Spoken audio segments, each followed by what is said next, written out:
नमस्कार साथियों, आज आपके सामने हम महान समाज सुधारक, स्वतंत्रता सेनानी और राजनीति के महान चिंतक लोकनायक जयप्रकाश नारायण के विषय में चर्चा करने जा रहे हैं। मित्रों, लोकनायक जयप्रकाश नारायण भारत की एक धारा को बदल दिया था। ऐसे शख्सियत के विषय में जानना हम सबों का परम कर्तव्य है। दोस्तों, जयप्रकाश नारायण का जन्म 11 अक्टूबर 1902 ईस्वी को बिहार के सिताब दियारा क्षेत्र में हुआ, जो वर्तमान में उत्तर प्रदेश में है।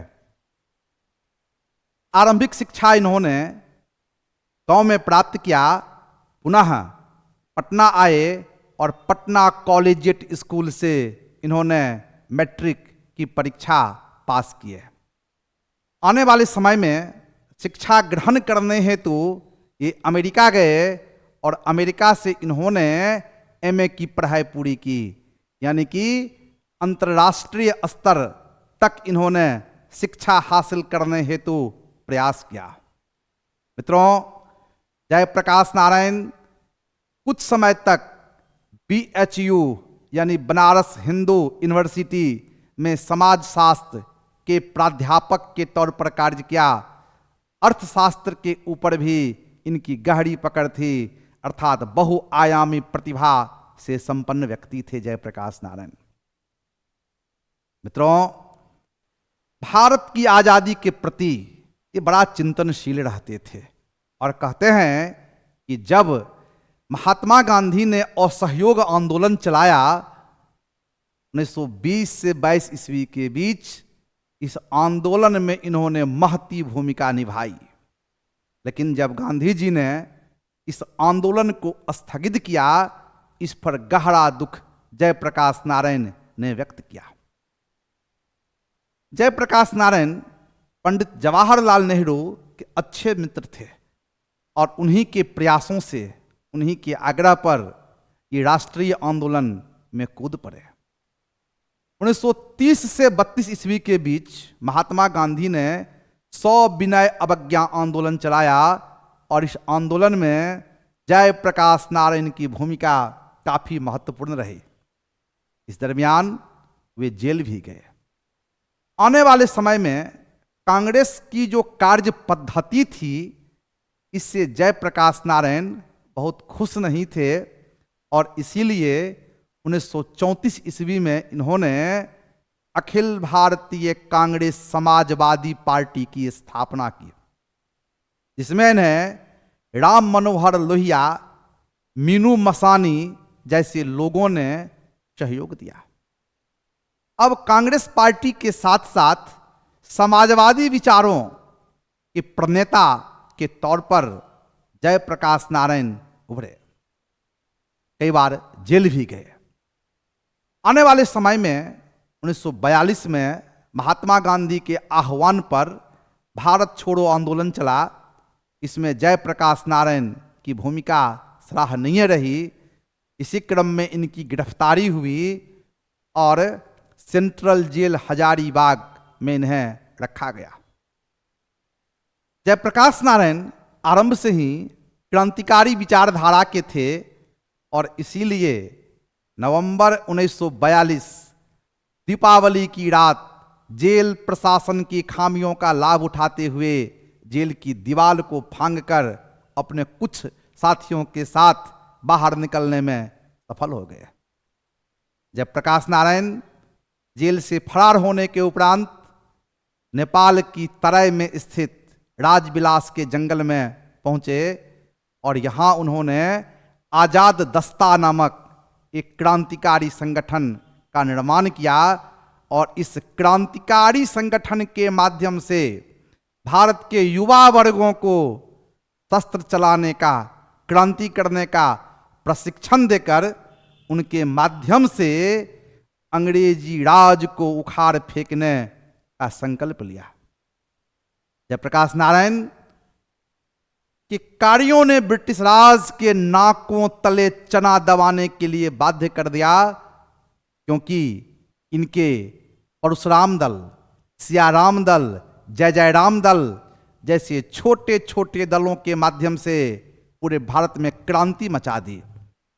घबराकर ब्रिटिश सरकार नेपाल सरकार की सहायता से जयप्रकाश नारायण को गिरफ्तार कर लिया और कुछ दिनों तक वे जेल में रहे। 1946 ईस्वी में जयप्रकाश नारायण को रिहा किया गया।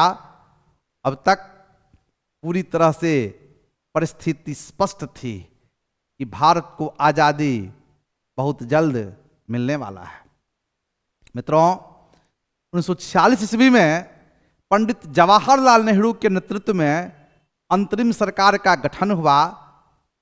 जयप्रकाश नारायण से आग्रह किया गया कि इसमें वो शामिल हों, लेकिन जयप्रकाश नारायण ने किसी प्रकार का पद लेने से इनकार कर दिया। भारत की आज़ादी के उपरांत कांग्रेस की सरकार बनी। पंडित जवाहरलाल नेहरू भारत के प्रधानमंत्री बने। पंडित नेहरू अपने भाई की भांति जयप्रकाश नारायण को मानते थे और बार बार इनसे आग्रह किया गया कि अपने मनोनुकूल मंत्रालय ये प्राप्त करें और सक्रिय राजनीति में रहकर भारत को विकास की ओर उन्मुख करें। लेकिन जयप्रकाश नारायण को सत्ता लोलुपता कभी भी नहीं उन्हें ग्रसित कर पाया। उनका मानना था कि भारत के विकास के लिए, भारतीयों की सेवा करने के लिए सक्रिय राजनीति में रहना, सरकार में रहना, मंत्रालय को पाना यह जरूरी नहीं है। यह तो लोगों को बांधता है और इस बंधन से मुक्त रह करके, यानी कि सरकार से अलग रह करके ही आप लोगों की सच्ची सेवा कर सकते हैं। पंडित जवाहरलाल नेहरू को निराशा अवश्य हुई, लेकिन जयप्रकाश नारायण अपने निर्णय पर, अपने विचार पर हमेशा अडिग रहे और बिना कोई पद प्राप्त किए हुए सच्चे हृदय से पूरी तन्मयता के साथ भारतीयों की सेवा में जयप्रकाश नारायण लगे रहे। मित्रों, जयप्रकाश नारायण समाजवाद के प्रबल समर्थक थे। उनका ये मानना था कि सर्वोदय अर्थात सबों का विकास होना चाहिए। उन्होंने भूमि दान, ग्राम दान और यहाँ तक कि जीवन दान के ऊपर भी बल दिया, क्योंकि राष्ट्र की सेवा ही इस जन्म की सार्थकता को जयप्रकाश नारायण मानते थे।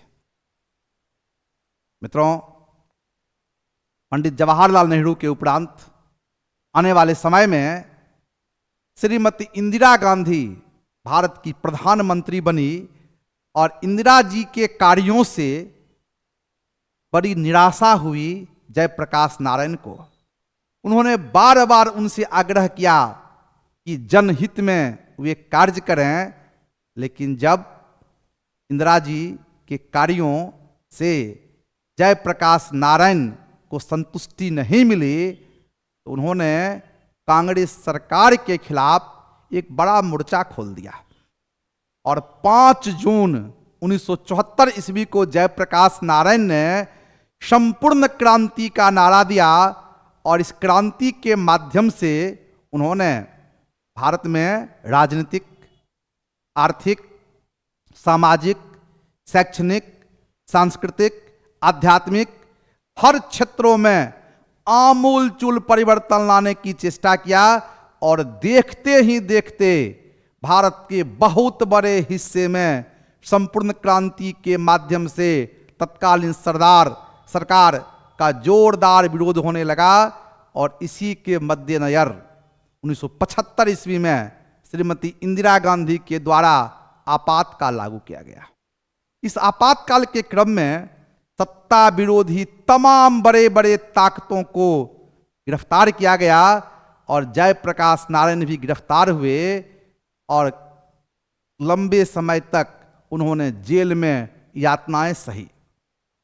लेकिन श्रीमती गांधी को एहसास हुआ कि आपातकाल कहीं न कहीं उनका गलत निर्णय था और 1977 ईस्वी में उन्होंने आपातकाल को समाप्त करके भारत में आम चुनाव की घोषणा की और कहते हैं कि जयप्रकाश नारायण के द्वारा जनता पार्टी का गठन किया गया और कम समय में ही अपने सिद्धांतों, अपने विचारों, अपने उद्देश्यों और अपने कार्यों के बल पर जनता का विश्वास जीतने में जयप्रकाश नारायण सफल हुए और अंततः 1977 ईस्वी के चुनाव में अपार बहुमत जनता पार्टी को मिली और पहली बार केंद्रीय स्तर पर भारत में गैर कांग्रेसी सरकार अर्थात जनता पार्टी की सरकार बनी और मोरारजी देसाई भारत के प्रधानमंत्री बने। जयप्रकाश नारायण के द्वारा इस समय भी किसी प्रकार के पद स्वीकार नहीं किए गए और सक्रिय राजनीति से अलग रह करके ही भारतीयों की सच्ची सेवा करने की कोशिश की गई और ऐसे महान सपूत की 1979 ईस्वी में निधन हो गया। जयप्रकाश नारायण के द्वारा किए गए कार्य आज भी लोगों के लिए प्रेरणा स्रोत है। मित्रों, इतिहास के हर एक टॉपिक को हम बड़ी ही ईमानदारी के साथ, कर्तव्य निष्ठा के साथ और तर्क के माध्यम से आपके सामने प्रस्तुत करते हैं। यदि आपको हमारा यह विचार अच्छा लगे तो आप हमारे चैनल को सब्सक्राइब करें, आप इसे शेयर करें, इसे लाइक करें। हम आपको आश्वस्त करते हैं कि विश्व इतिहास के जितने भी महान पुरुष हुए हैं हम उन्हें आपके सामने उसी रूप में लाएंगे जैसे हुए थे, बिना किसी लाग लपेट के तथ्यों के साथ, तर्कों के साथ हम आपके सामने लाएंगे। निश्चित तौर पर आप लाभान्वित होंगे, आप प्रेरित होंगे और आप उन्हीं की तरह महान हस्तियों में अपना नाम भी दर्ज करेंगे। ये आपको आश्वस्त करते हैं। नमस्कार।